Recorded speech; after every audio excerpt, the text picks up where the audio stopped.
Hello everyone, welcome to the deep dive daily current affair analysis. So recently our issues karone ami kedinman cover koribo pora nasilu. So amar jekidin pending amar current affairs thaki gol, we will be covering those parts in two classes. Tare aji amar etu part 1, and here we will be covering current affairs of 10th, 11th and 12th August 2024. So without further delay, let's start with our first topic today. Our first topic is application of creamy layer to the SCs and STs. It comes under GS2. So, our news to the government recently said the creamy layer is not applicable to SC ST quota. So, government is to So, before going to that, government ki collect ki nai, we have to see a issue to ahila kenake. So, on 1st of August, our Supreme Court of Constitution bench, 7-judge Constitution bench, they have given a landmark majority verdict in 6:1 ratio and ruled that scheduled castes do not constitute a socially homogeneous class and hence can be subclassified by states for the purpose of providing reservation to the less privileged among them. So, etia tarmane Supreme Court of our at context duta ase. The Supreme Court recently subclassification of STs and STs allow korile. Secondly, hetur hisabot amar government kole je ami etu dibo nwaru. So Union Cabinet kole je amar jonখন constitution disle B.R. Ambedkar tate kuno provision rakha nai for the creamy layer of SC and ST reservation. So the Supreme Court or verdict to ahile tar bisot amar ekhon cabinet meeting bohile meetingot finally government has decided that this creamy layer concept is not applicable to the SC and ST quota. Now, we are talking about this creamy layer. So first we should know what is this creamy layer. So the creamy layer is a concept that puts an income ceiling on the people availing caste-wise reservations in government jobs and education. So a term to first the creamy layer term to ahile from the Satyanathan Commission in 1971. So Satyanathan Commission, it was a commission established by Tamil Nadu government to study the conditions of the backward classes.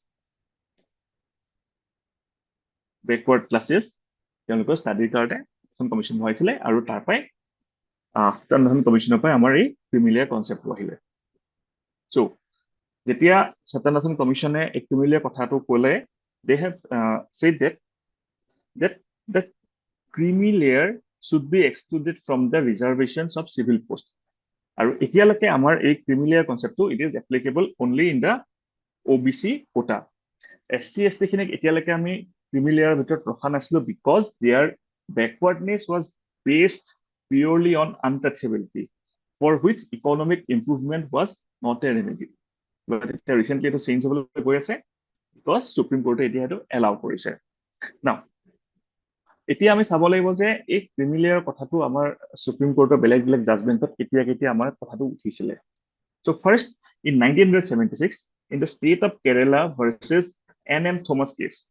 So হেতু কেছত first time কাৰণে supreme কোৰ্টে এই creamy layer কথাটো কলে আৰু কলে যে এটো creamy লেয়াৰটো reservation policy প্ৰমোশনৰ কাৰণে এপ্লিকেবল হয়.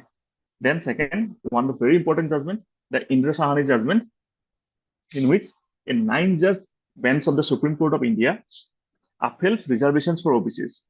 Etia logote Supreme Court etu kole je government must exclude that creamy layer from the benefits of reservation.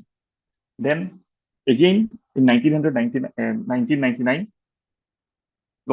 Supreme Court etia creamy layer kotha to koise creamy layer define keneke koribo tar karone teloke kichu kotha kole.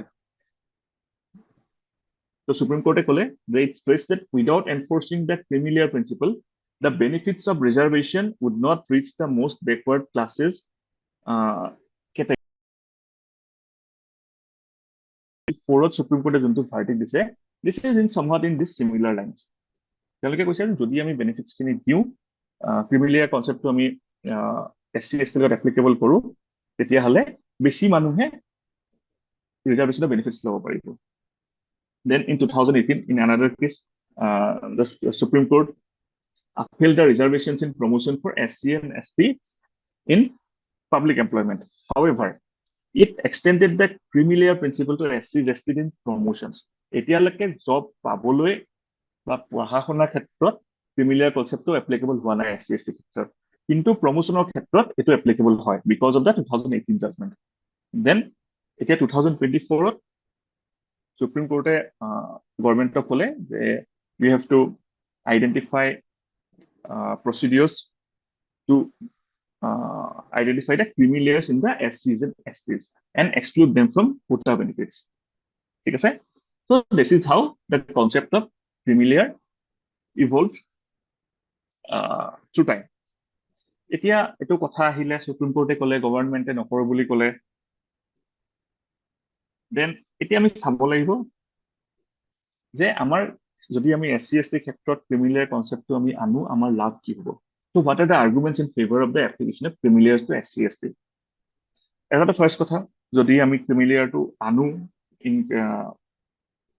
regards to SCs and STs, তেতিয়া বহুতখিনি মানুহ creamy layer সোমাই যাব and this void will be filled by more people, rather less privileged people among them. Similarly, in the Balaji versus State of Mysore case, so court কৈছিলে যে the caste of a person cannot be the sole criteria for ascertaining whether a particular caste is backward or not. লগতে আমাৰ অকল কাষ্টে নহয়, আমাক বেলেগ কিছুমান ডিটাৰমিনেন্টও লাগে, for example poverty, occupation, place of habitation, সেইখিনি আমি কনচিডাৰ কৰিব লাগিব। Then in the Nagraj versus Union of India, the court ruled that people belonging for SC and ST should be classified into groups, and that the more advanced among this caste, that is the creamy layer, they should be excluded from the advantages of affirmative actions. Then Mondal Commission, established in 1979 by the central government to identify the socially and educationally backward people. So Mondal Commission, it also used social, economic, educational, and indicators used for it. Then one more thing is that a reservation was to do, it was mostly used by politicians for vote banks. So if they saw, then এতিয়া আমাৰ দেখা পাও যে it has quite a number of arguments which puts it the concept of creamy layer, application of concept of creamy layer for STs and STs. এতিয়া এই যেতিয়া supreme কোৰ্টে জাজমেন্টটো দিছিলে, তেতিয়া তেওঁলোকে লগতে দুটামান কথা কৈছিলে যে আমি যদি আমি SC ST ক্ষেত্ৰত আমি এপ্লাই কৰো, আমি কি প্ৰিন্সিপলত তেওঁলোকক ডিটাৰমাইন কৰিম। এতিয়া OBC কাৰণে we have a certain laid out procedures as আমাৰ যোনটো 1999 সুপ্ৰিম কোৰ্টে ডিফাইন কৰি দিছিলে। দেন এতিয়া যদি আমি SC ST কাৰণে কৰো, সেইখিনি এপ্লিকেবল হ'ব নে বা নহয়, বা যদি আমি কৰো আমি কি প্ৰচিডিউৰ ইউজ কৰিব লাগিব, হোৱাট আৰ দ্য ক্ৰাইটেৰিয়া। তো পটেনশিয়েল ক্ৰাইটেৰিয়া কি আছে, তো সুপ্ৰিম কোৰ্টৰ জাজমেন্টতে দুজন জাজে কথাটো আইডেন্টিফাই কৰিছে। One is the differential approach. Justice Gawai, who was one of the members of the Constitution bench, he suggested that the criteria for SC ST creamy layer exclusion may differ from those applied to OBCs. However, ইয়াৰ কাৰণে কোনো specific guidelines lay out কৰি দিয়া নাই, but he made it very clear that এটো এটা OBC কে বেলেগ হ'ব।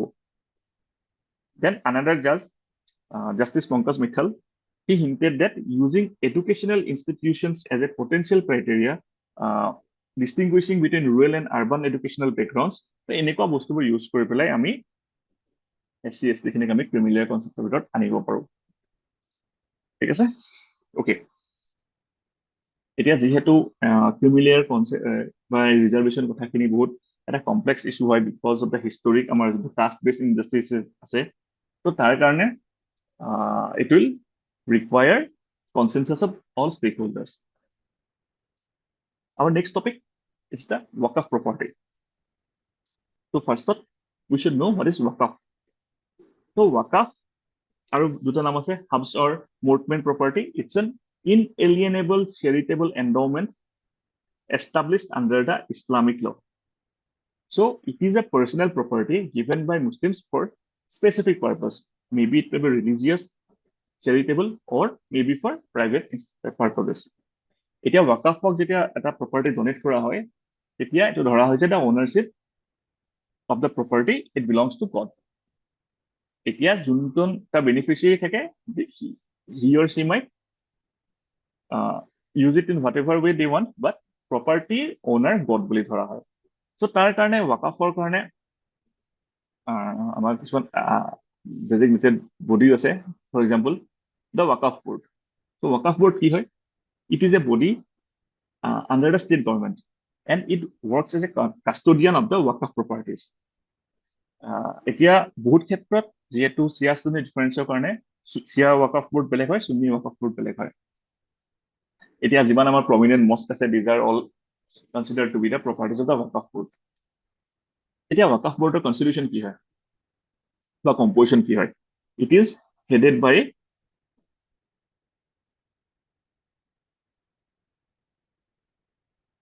chairperson আৰু তাৰ তলত members থাকে। এজন দুজন ষ্টেট গভৰ্ণমেণ্টৰ পৰা থাকে, then there are Muslim legislators, parliamentarians, Muslim members of the state bar councils, recognized scholars of Islamic theology, এনেকুৱা কিছুমান মানুহ থাকে। Then next বস্তুটো হৈছে যে what are the powers and functions? So WAQF boardৰ powers and functionsৰ ভিতৰত আছে administration of the WAQF properties and sanctioning any transfer of immovable property of a WAQF by way of sale, gift, mortgage, etc. But এইটোৰ কাৰণে 2/3 majority লাগে, members are 2/3 majority লাগে। Then we have one more thing, that is the Central WAQF Council। So it was established in Central WAQF Council, it was established in 1964 to supervise and advise the state level WAQF boards। Then যদি WAQFৰ কিবা property কিবা disputes হয়, then there is a WAQF tribunal for that to resolve the disputes among the WAQF properties। এতিয়া এই গোটেই বস্তুখিনি আমাৰ এখন এক্টৰ থ্ৰুদি হয়, the WAQF Act of 1995। So it gives power to WAQF boards to designate a properties WAQF, prescribed imprisonments for 2 years, up to 2 years for enforcement of WAQF properties, then transfer sale সেইখিনিৰ কাৰণে গোটেইখিনি powers খিনি ইয়াৰ পৰা draw কৰে। Then এই এক্টখন 2013ত amend কৰা হৈছিলে, then again এতিয়া গভৰ্ণমেণ্টে আকৌ 2024ত amend কৰিছে। So 2024ত amend কৰাৰ ভিতৰত ডিফাৰেন্স কি আহিলে? এতিয়া আগতে এক্টখনৰ নামটো আছিলে WAQF Act 1995, এতিয়া ফাৰ্ষ্টত নামটো চেঞ্জ কৰা হৈছে। এতিয়া নাম দিয়া হ'ল United WAQF Management, Empowerment, Efficiency and Development Act 1995। Then এতিয়া second change হৈছে in case of registrations। আগতে কোনো mandatory registration provision নাছিলে, but now registrations has been made mandatory আৰু district collector's officeত WAQF property খিনি details দিব লাগিব। Then dispute resolutionৰ ক্ষেত্ৰত আগতে WAQF ট্ৰাইব্যুনেলে কৰিছিলে, এতিয়া ডিস্ট্ৰিক্ট কালেক্টৰে কৰিব। Then appeal mechanism to change হৈছে, আগতে WAQF ট্ৰিবিউনেলৰ ডিসিশনটো ফাইনাল বুলি ধৰা হৈছিলে, এতিয়া হায়াৰ কোৰ্টছত এপিল কৰিব পাৰিব। সো এনেকুৱা কিছুমান আমাৰ এমেন্ডমেন্ট আছে। বাট এতিয়া কথাটো হ'ল যে এই যোনখিনি এমেন্ডমেন্ট আনিলে, এমেন্ডমেন্টছ খিনি লৈ পেলাই এতিয়া আমাৰ অপজিশনে হেতু পইণ্ট ৰেজ কৰিছে কিছুমান। সো আৰু তেওঁলোকে ডিমান্ড কৰিছে যে this WAQF amendment bill should be referred to a joint parliamentary committee, and accordingly a 31-member joint parliamentary committee has been formed। So এতিয়া যেহেতু আমি parliamentary committee কথা কৈছো, so first আমি জানিব লাগিব what is a joint parliamentary committee। এতিয়া আমাৰ বেলেগ কমিটি নিচিনা কেইখন পাৰ্মানেন্ট নে এড হক। ফাৰ্ষ্ট কথাটো হৈছে যে joint parliamentary committee is set up by the parliament for special purposes, like for detailed scrutiny of a subject or a bill, and it has members of both the houses আৰু opposition ruling দুইটা প্ৰায় মানুহ থাকে। আৰু যেতিয়া কমিটিখনৰ কামটো শেষ হৈ যায়, কমিটি ইজ ডিজলভ। সো এতিয়া জেপিসি এখন ফৰ্ম কৰিবৰ কাৰণে it can be set up in after one house of the parliament has passed a motion and others has agreed to it, আৰু their members কোন হ'ব, it is decided by the parliament। কিমান member হ'ব হেতুৰ কোনো fix নাই it is decided again by the parliament তো function যোনটো মেন্ডেটৰ কাৰণে মোশনটো ৰেজ কৰা হৈছিলে হেতু সোৱা to fulfill the mandates its mandate a JPC can scrutinize documents summon people for questioning then after that it submits a report and makes recommendations to the government then applicable হয় নাই তেওঁলোকে যোনখিনি recommendation দিব তেওঁলোকে এপ্লিকেবিলিটি ওপৰত কি আছে first of all জেপিচিৰ ৰিকমেণ্ডেশ্যনছখিনি গভৰ্ণমেণ্টৰ ওপৰত বাইণ্ডিং নহয় ইয়াৰ পিছত যদি জেপিচিৰ ৰিকমেণ্ডেশ্যনছখিনি গভৰ্ণমেণ্টে বিচাৰে তেওঁলোকে তাৰ ওপৰতো আকৌ ফাৰ্ডাৰ ইনভেষ্টিগেশ্যন কৰাব পাৰে then the government is required to report on the follow-up action taken on the basis of the recommendations of the JPCs and other committees then the committees also then submits action taken reports in the parliament on the basis of government's reply এতিয়া আমাৰ WAQF amendment bill কাৰণে এখন 31 member JPC form কৰা হৈছে তাৰে 21 জন member লোকসভাৰ বাকি 10 জন ৰাজ্যসভাৰ and they have been told to submit the report by the last day of the first week of the next session so এইখিনি members আছে তাতে এইখিনি লোকসভা member এইখিনি Rajya Sabha member so this is all about the WAQF our next topic Kokrajhar-Gelephu Railway link so it is important for GS2 and also GS5 IR আৰু GS5 দুটা কাৰণে important already এবাৰ মেইনছত আমাৰ ইয়াৰ ওপৰত question আহি গৈছে গেলেফুৰ ওপৰত এটা question আহি গৈছে on the Gelephu mindfulness city project এতিয়া আমাৰ এবাৰ নিউজটো হৈছে on the Kokrajhar-Gelephu railway link ফাৰ্ষ্টত আমি চাব লাগিব railway link টো কিমান কিলোমিটাৰ হৈছে 67 কিলোমিটাৰ তাৰে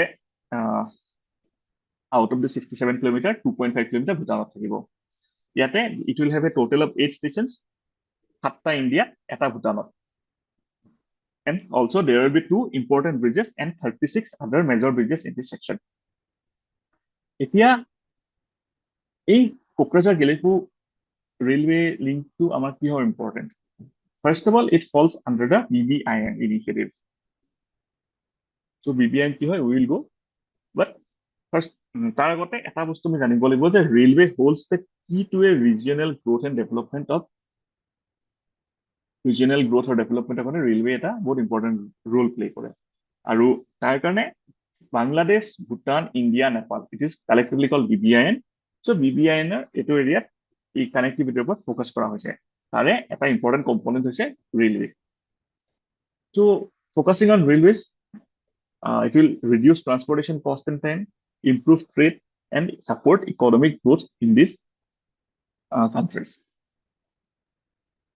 so first of all what is BBIN initiative it is an initiative for regional collaboration focus on railway development economic growth and development এতিয়া BBIN নৰ আন্ডাৰত বাকি আমাৰ apart from this Kokrajhar-Gelephu আমাৰ কি project আছে এটা হৈছে Agartala Akhaura rail link Khulna to Mongla port railway Tongi Akhaura line dual gauging Hili Birampur connection Jainagar Bijal Pura Bardibas line in Nepal then of course Gelephu Kokrajhar between Bhutan and India এতিয়া এই railway line to হোৱাৰ কাৰণে between Kokrajhar and Gelephu it is around 40 kilometers from our national highway 27 so এই project to কাৰণে আমাৰ কি লাভ হ'ব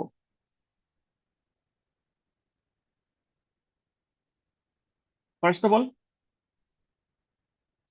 it will connect Kokrajhar in Assam and Gelephu in Sarpang of Bhutan so the project will be funded by Government of India and it is estimated to be completed by 2026 যেতিয়া এটা railway connection আমাৰ link হৈ যাব so it will foster economic growth particularly for export of goods facilitating cultural exchange and strengthening ties between the two countries already India and Bhutan both close relation আছে and this railway line it will further strengthen their relations so secondly আমি যদি এনেকুৱা project এটা জায়গাত কৰো then it opens avenues for connecting other places through railway lines for example Samse Puncheling Nanglam Samdrup Jongkhar এনেকুৱা জায়গাখিনি আমি phase by phase আমি railway line দি connect কৰিব পাৰো then Bhutan and India has signed a memorandum of understanding in 2005 to link the bordering towns of the two countries by railway. Itia, because of this Kokrajhar-Gelephu rail link, our sobotke লাভ হ'ব আমাৰ BTR region, the Bodoland Territorial Region, because এটা ওচৰত আছে. It will boost connectivity and production hubs of the BTR and will increase trade and commerce. Then this railway line, it will complement the Gelephu Mindfulness City project. Then as a part of the Gelephu Mindfulness City project, Bhutan's Gelephu at a second international airport bonaise, Bhutan only international airport to Paro, which is not suitable for takeoff and landing of heavier planes because of its altitude. But Gelephu is situated in plains. So Gelephu junto a second international airport bonaise, so that heavier planes take off koro paribo. So in a way, because of this project, it will further complement the railway line. এতিয়া যেহেতু এটা mindfulness সিটি বনিব, তাতে tourist attraction হ'ব, তো সেই মানুহখিনি আমাৰ যোনখিনি ওচৰৰ টুৰিষ্ট ডেষ্টিনেশ্যনছ আছে, for example Raimona, Manas National Park, এনেকুৱা জেগাখিনিলৈ আহিব পাৰিব. Then revival of Indo Bhutan friendship fairs in BTR. এতিয়া বৰ্ডাৰ হাটৰ আমাৰ যোনটো কনচেপ্ট আছে, ভুটান আৰু ইণ্ডিয়াৰ বৰ্ডাৰ হাটছ, তো কানেক্টিভিটি হোৱাৰ লগে লগে বৰ্ডাৰ হাটছখিনিৰ ওপৰত এটা boost pabo. Then it will increase economic interdependence among the communities. Then in the larger picture, Bhutan this Gelephu Mindfulness City project aim to connect to ASEAN and South Asian countries. And jodi koribole hoy, it has to go through India. So jetia India majori jabo, then it will further complement our active policy. So this is all about this news. Our next news is on the productivity of parliament.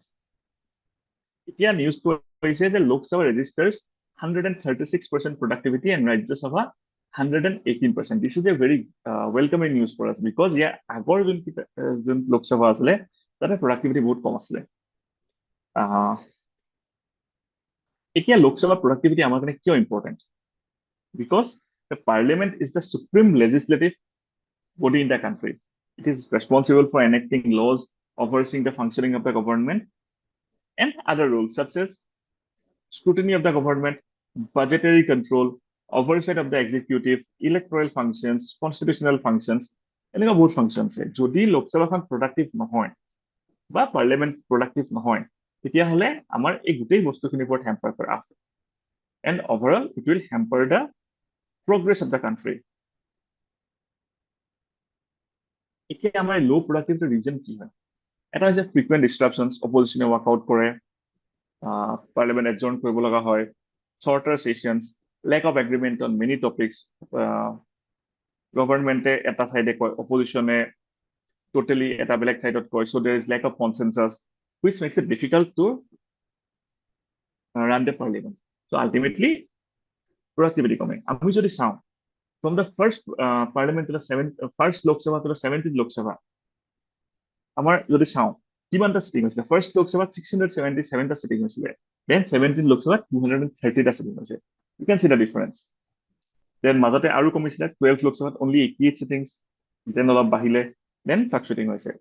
So a productive Lok Sabha parliament is very important for the progress of the country. Okay. Our next news. It is on the artificial flood control in Guwahati. Etia ami dekha paiso recently Guwahati artificial flood amar into mayhem hoise, and the last few days we have personally experienced and seen. So Guwahati jodi ami artificial flood or pa ami free koribo lage, how should we do it? Etia agote ki koise ekhini news to amar kane etia iman important nohoy, but then again eto I hope apnaloke nije ebar pohi lobo. Etia the author of this article, Hitesh Kolita, he had recommended certain put forward certain recommendations for flood control in Guwahati. First to say restoration of the water bodies. In 2008, the Assam Legislative Assembly has passed the Guwahati Water Bodies Preservation and Conservation Bill, which included special measures to protect Guwahati from artificial floods by preserving water bodies like Borsola, Korusola, 𝐲𝐝𝐴, Deepor Bill. Recently, we have seen evictions in 𝐲𝐝𝐴.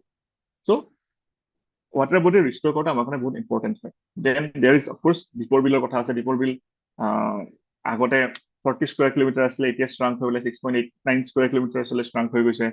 So jodi our water bodies kini shrunk hoi jay, it will not be able to take the rain water, and ultimately it will create artificial floods. Then clearing and deepening of the Borsola Bill. So the Borsola Bill, it's a center of the Guwahati, and it should be cleared from encroachment. Additionally, large-scale deep water retention chambers should be constructed at the foothills of the Guwahati to collect rainwater. Etia ki hoy paharat borokhon hor lage lage plains le bahut sonkale nami ahe, and our drains are not designed to carry such a large volume of water coming down at a short time. So ultimately, it creates artificial floods. And we also had a very tragic incident recently where a child died. So because of this thing, then we must adopt modern rainwater harvesting methods. Implementing modern rainwater harvesting and underground storage systems should be made mandatory in every household in Guwahati. Because European countries are doing residential building or office building ase, but they incorporate vegetable gardens, common gardens, and other features to retain rainwater. So, etia China the concept it is called a Spoon City concept to manage artificial flood. So Spoon cities, it's like construction of artificial sink wells so that excess rainwater can collect hoi jay, and it gives relief from artificial flooding. Then the concept of all rainwater environmentally has been successfully implemented in many countries. Like I'm a advanced systems which has been developed globally, and আমি তেনেকুৱা বস্তুখিনি আমি গুৱাহাটীত implement কৰিব পাৰোঁ. For example, technologies like QBB, AquaCell, QB Plus, এইখিনি বস্তু আমি গুৱাহাটীত ইমপ্লিমেন্ট কৰিব পাৰোঁ. So I have given a image. So এই QBB এইখিনি এনেকুৱা বস্তু হয়. So ইয়াত waters খিনি ট্ৰেপ হৈ থাকে, excess water খিনি ইয়াত flow কৰিব, and ইয়াত ট্ৰেপ হৈ থাকে. Then আমাৰ artificial flood one of the main reason হৈছে garbage in drains. So tar karone amak lagibo modernization of the garbage disposal and sewerage system, jekhini amar Swachh Bharat mission urban under ahe. Then amar ki hoy eta bostu hoise plastic, it clogs the drains. So citizens should be made aware of the plastic ban. The plastic ban hoise, but practically there are plastic soil thake, and he plastics kini goi pelai amar drain kini clog koribo. So it creates flood. Then of course community involvement. We have to educate the people. We can apply, for example, the nudge theory to make behavioral change in the people. Then collaboration of experts. I mean, IIT Guwahati by 𝐓𝐶 তেনেকুৱা institution আমি refer কৰিব পাৰোঁ, তেওঁলোকৰ পৰা আমি expert ideas ল'ব পাৰোঁ, innovative ideas ল'ব পাৰোঁ. So using all this, we can make artificial flood in Guwahati control to a certain extent. Of course, jodi ami ekabare cure koribo na, at least we can control to a certain extent. And this is one of the topics that are questions every year our chances thake. It is always a high priority topic.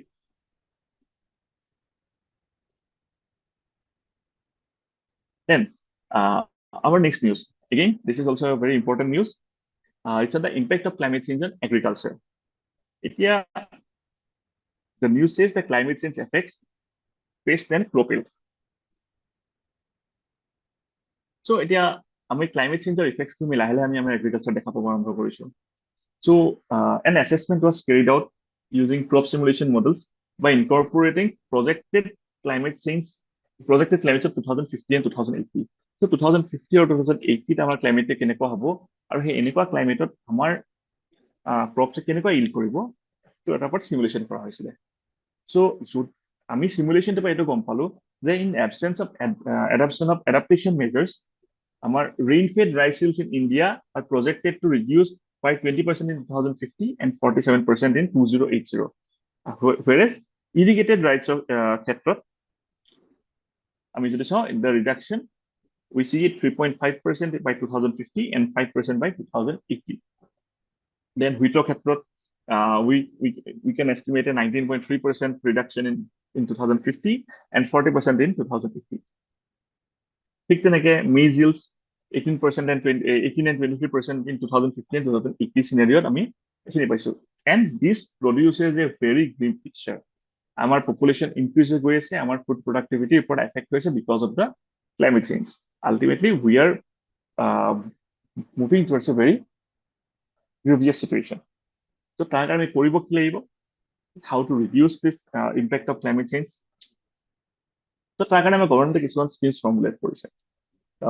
তাৰ ভিতৰত এটা হৈছে the National Mission for Sustainable Agriculture. It is one of the missions within the National Action Plan on Climate Change. And the mission aims at evolving and implementing strategies to make Indian agriculture more resilient to climate change. তাৰ মানে climate change, it reduces crop yields, lower nutrition quality of the produce, it gives rise to extreme events like droughts which affect the food and nutrient consumption, and it impacts the farmers. আৰু এই গোটেই বস্তুটো solution হৈছে আমাৰ climate resilient agriculture. So accordingly, to meet the challenges of the sustaining domestic food production, I mean, we need to be ready for providing food to our people. At the same time, we have to mitigate the effects of the climate change. So the Indian Council of Agricultural Research under the Ministry of Agriculture and Farmers Welfare, they have launched a flagship network research project called the National Innovations in Climate Resilient Agriculture in 2011. The project aim to promote climate resilient technologies in agriculture, which addresses vulnerable areas of the country, and the outputs of the project of the districts. যোনখিনি droughts, floods, frost, heatwave, এনেকুৱা extreme events হয় সেইখিনিৰ ওপৰত কাম কৰিবৰ কাৰণে এই research প্ৰজেক্টটো আৰম্ভ কৰা হৈছিলে। So the main thrust covered in these areas, number one is identifying the most vulnerable districts, evolving crop practices, varieties, management of practices for adaptation and mitigation, assessing climate change impact on livestock, fishery, poultry.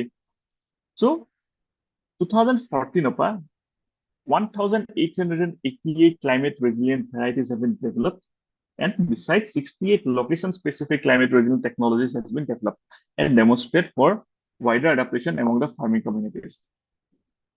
Then, Arutha news in the same line, Prime Minister to release 109 high-yielding climate resilient varieties of seeds. For example, we have Ranjit, Sab1,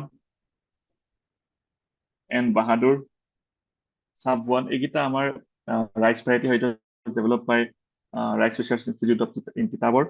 So flood resistant. So we have to go for climate resilient agriculture, and climate resilient agriculture is a very important topic which can be asked in both prelims and mains, and of course an interview also. Then moving on to our next topic, PM-JIVAN. It is important for GS3, GS5, and also prelims. So government has approved the modified Pradhan Mantri Jivan Yojana to boost advanced biofuel projects, bring more investment. So first আমি জানিব লাগিব PM-JIVAN কি হয়। In March 2019, the central government has notified a new scheme called the Pradhan Mantri Jivan. Jivaner full meaning is Jaiv Indhan Vatavaran Anukul Fashal Avases Nivaran Yojana, for providing financial support to integrated bioethanol projects or setting up second generation ethanol projects in the country using lignocellulose biomass and other renewable feedstocks. And the total financial outlay of this scheme was 1,969.5 crores. So under PM-JIVAN Yojana, maximum financial assistance of rupees 150 crore per project for commercial projects and 15 crore per project for demonstration projects have been prescribed for enhancing commercial viability as well as promoting R&D for development and adoption of technologies in the production of 2G ethanol, second generation ethanol. So under this scheme, the financial assistance of 880 crore has been approved to public and private sector oil marketing companies or OMCs, and for six commercial second generation bioethanol projects in Punjab, Haryana, Orissa, Assam, and Karnataka, and 2 demonstration projects in Haryana and Andhra Pradesh. Tare amar out of this commercial projects amar kut khotse Panipat in Haryana, it already national dedicate kora hoy goise. Commercial projects in Bhatinda, Bargarh, and Numaligarh, eto amar karone important hoy, are in advanced stages of construction. Apart from this financial support, PM Jivan Yojana under বেলেগ কিছুমান step to লোৱা হৈছে. For example, to promote 2G ethanol plants include imposition of additional excise duty on non-blended fuels, offtake assurance by OMCs for 15 years to private stakeholders by signing ethanol purchase agreements, diversification of feedstocks for 2G ethanol production, separate price for 2G ethanol, lower GST rate to 5% on ethanol for EBP program, মানে ethanol blending program. এতিয়া আমাৰ আমি ethanol blend কৰিছো, so এনেকুৱা then এই স্কিমটোকে modify কৰি পেলাই এতিয়া modified PM Jivan Yojana hall. So recently the union cabinet some changes আনিছে. Now it is extending the timeline, expanding the scope, amendment introduced eligibility for bolt-on plants and brownfield projects. Modified scheme was also emphasized innovation, giving preference to projects that propose using new technologies and different types of feedstocks. এতিয়া ইয়াৰ ভিতৰত আমাৰ important আছে এটা Numaligarh ethanol project. ইয়াতে ethanol generation কাৰণে Numaligarh will use bamboo. So NRL plans to set up a bamboo-based bioethanol project at Numaligarh for production of fuel-grade ethanol from bamboo, because bamboo is locally available in this region. তাৰ কাৰণে NRL কিছুমান import কৰিব লাগিব, imported MTBs, biogas, এইখিনি import কৰিব লাগিব, আৰু that technology used by NRL will be provided by Campolis of Finland. So this project is a pioneering effort with this new technology for the first time in the country in commercial scale. আৰু ইয়াৰ কাৰণে এটা joint venture 50-50 joint venture এটা হেৰি কৰা হৈছে য'ত NRL আৰু Campolisৰ equal shares থাকিব. The estimated project cost is 950 crores, আৰু এই গোটেই প্লান্টৰ capacity হ'ব to process 300 TMDs of bamboo, and it will produce 49 TMDs of ethanol together with other associated chemicals. আৰু ইয়াৰ কাৰণে যোনখিনি আমাৰ bamboo লাগিব, it will be exposed from Assam, Nagaland, Arunachal, Meghalaya, and neighboring regions of কৰা হ'ব. Then যেহেতু আমি Numaligarh এটা আমি bioethanol project আমি সেটআপ কৰি আছো, তো তাৰ আমাৰ ইম্প্যাক্টটো কি হ'ব, সোশিও ইকোনমিক ইম্প্যাক্টটো কি হ'ব? Of course, it will generate employment in bamboo growing regions of Assam and other neighboring areas. Marginal farmers will be engaged in bamboo handling, transportation activities. Commercial use of bamboo is expected to increase significantly in this region after completion of this project. Then renewable energy sector is a very important project, and it will promote or rather contribute towards reduction in fossil fuels. Apart from this, our other benefits কি আছে? এটা হৈছে very important, our reduction on India's dependence on imported crude oil. Because of this, our significant forex reserve বাহিৰত গৈছে. It will save natural resources, combat climate change, reduce environmental pollutions. It will also generate revenues, employments to farmers, logistics. It will encourage bamboo plantation. So it will also lead to reduction of greenhouse gases, soil erosion prevention, flood, etc. So আমাৰ বহুতখিনি লাভ হ'ব. এতিয়া আমি কৈছো যে the second generation 2G bioethanol. So আমাৰ bioethanol কেইটা generation আছে? Actually there are 4 generations. So based on the feedstock generation determine কৰো. First generation it used kernels and starchy crops biomass. Second generation lignocellulosic biomass. আগতে টার্মটো পাইছা, second generation. Third generation algal biomass. And fourth generation industrial waste carbon dioxide. Bioethanol produce কৰিম. So based on the feedstock, 2 generation determine কৰো. Now our next news is Grievance redressal. So এটা news আহিছিলে redressal of grievances ৰ ক্ষেত্ৰত Assam among the top states. So grievance redressal কি হয়?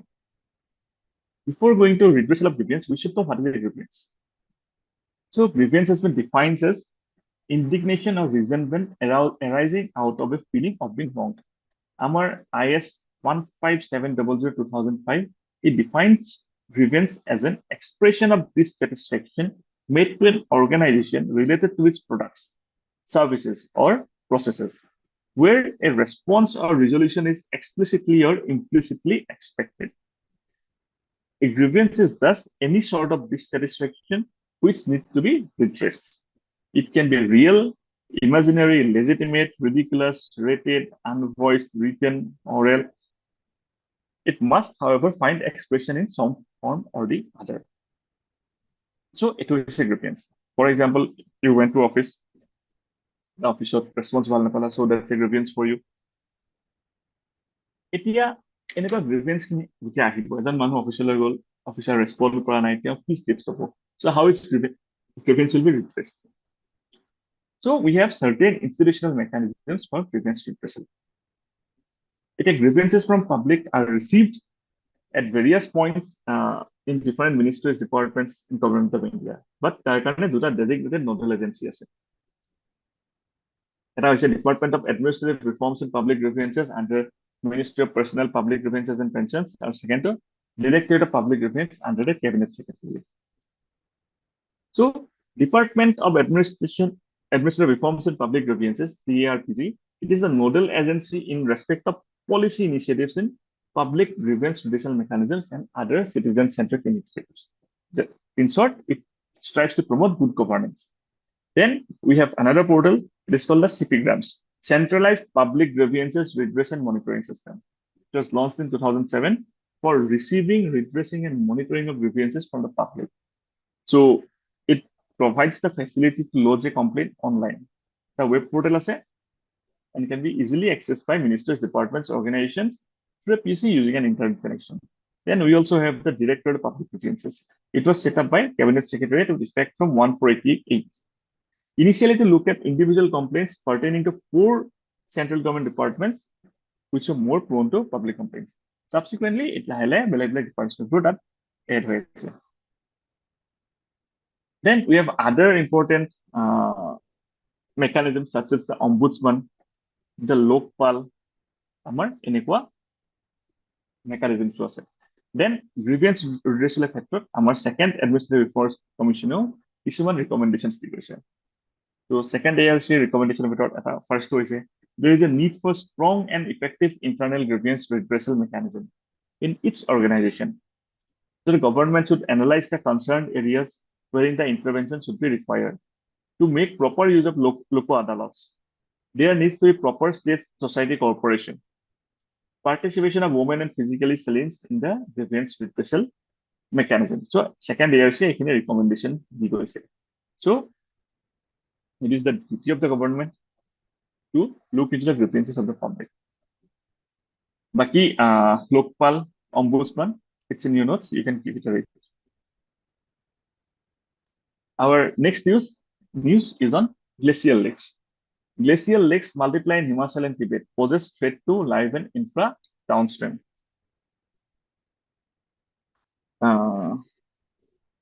এতিয়া এই glacial lakes যদি বাঢ়ি যায় তাৰ পৰা আমাৰ আহিব পাৰে Glacial Lake Outburst flood. Recently we have seen in Sikkim, Arunachal. So GS3, GS5, disaster management are the important topic. So first we should know what are glacial lakes. So the Himalayan mountains, it is often referred to as the third pole because of the extensive glaciers and snow cover. And these areas are highly sensitive to changes in the global climate, both in terms of physical characteristics and societal impacts. এতিয়া যেহেতু আমাৰ climate change হৈছে, global warming হৈছে, this আমাৰ glaciers melt হৈছে, তো কিছুমান lakes form হৈছে. So these are glacial lakes. এতিয়া তাৰ লগত এটা associated term হৈছে glacial lake outburst flood. So কি হয়? যেতিয়া এই glacial lakes বোৰ ডাঙৰ হৈ গৈ থাকে, it becomes dangerous because লাহেকে পানী water keeping capacity টো কমি যায় and the boundary that prevents it from flowing outwards, it breaks, and suddenly it causes flooding in the downstream. This is called glacial lake outburst flood. So কেনেকে হয় already কৈছো temperature বাঢ়ি গৈ temperature বঢ়াৰ কাৰণে গ্লেচিয়াৰ্ছবোৰ মেল্ট হৈ পেলাই পানীৰ পৰিমাণটো বাঢ়ি গৈ আছে, and at one point of time এই লেকটোৰ কেৰিং কেপাচিটিটো overcome হৈ পেলাই ডাউনষ্ট্ৰীমত ফ্লাড কৰে. It is very important for mains, and it can also be asked in pre. The next news is on the Assam-Mizoram border conflict. Mizoram's CM he calls for a lasting solution to the Assam border dispute. So Lalduhoma and Assam Minister Atul Bora, they met and led situation avoiding provocation in disputed areas until a final settlement is agreed. If we see this is Mizoram, this is Assam. So Assamor tinikhon district Karimganj, Hailakandi, Kachar, আৰু মিজোৰামৰ আইজল, কোলাশিব আৰু মমিত, এই তিনিখন এই ছয়খন ডিষ্ট্ৰিক্টৰ border share কৰে. এতিয়া সেই এৰিয়াটোত আমাৰ এটা বৰ্ডাৰ ডিস্পিউট আছে. তো বৰ্ডাৰ ডিস্পিউটটো কেতিয়া আৰম্ভ হ'ল? We should know. If we look at history, we see that during the colonial times, Mizoram was known as the Lusai Hills, and then it was a district of Assam. Then Mizoram was granted statehood in 1987 by the state of Mizoram at 1986. Assam, after being incorporated in India, it has shown changes in boundaries in multiple occasions. এতিয়া সেইবোৰৰ কাৰণে আমাৰ কিছুমান boundary disputes থাকি গ'ল. For example, the boundary issue between present-day Assam and Mizoram, it dates back to the colonial era, when inner lines were demarcated according to the administrative needs of the British Raj. এতিয়া এই ক্ষেত্ৰত the British government has issued two notifications. First notification of 1875 that differentiated the Lusai Hills from the plains of Kachar. Then a second notification of 1933 that demarcates a boundary between Lusai and Manipur. এতিয়া Mizoramor মতে they believe that the boundary should be demarcated on the basis of 1875 notification, which is derived from the Bengal Eastern Frontier Regulation Act of 1873. And they are against the demarcation notified in 1933 because according to them, the Mizo society was not consulted in 1933. On the other hand, Assam government follows the 1933 demarcation. As a result, the border conflicts. So, Assam and Mizoram 164 kilometer border share for already district conversion. This is given in the map. এতিয়া boundary settle border the disputes থাকে আমি settle কৰাৰ কিছুমান way আছে. For example, using satellite mapping of the actual locations. I mean, people look at grounded go and map use for it, settle. Then reviving the interested council. In this case, our Northeast Council can take a part. Then under Article 263 of the Constitution, the interested council is expected to inquire and advise on disputes, discuss subjects common to all states, and make recommendations for better policy. Similarly, zonal councils এনেকুৱা ক্ষেত্ৰতো আমি এনেকুৱা platforms আমি use কৰি পেলাই আমি পিছফুলি border conflict খিনি আমি resolve কৰিব পাৰো. And recently আমি অৰুণাচলৰ লগত আমাৰ Namsai Declaration today we have shown a way how border disputes can be. Then our prelims factual news, 25 rural forests to be set up in Tinsukia. Kamrup pilot project successfully combats child malnutrition. Project name hoise pilot project title pilot comes scaling inclusion of nutrient dense small fish powder in diets among the preschool children of Anganwadi centers and school children. Then IIT Guwahati develops LEAP electronic design automation framework through use of machine learning develop koise naam dise LEAP. So eneka amar prelims factual bostu ase. Then mobile app launched to mitigate man and elephant conflicts jipur directly naam hoite naam to hati app Nila Kuriniji that blooms once in 12 years. It is included in the red list of threatened species. Ahibo pare. Then former external affairs minister K. Netwar Singh recently expired at the age of 98. These are certain facts for prelims. You can give it credit. So that brings us to the end of this part 1 video, and tomorrow we will see the part 2 video of the dates 13, 14, and 15 August. So thank you. See you in the next class.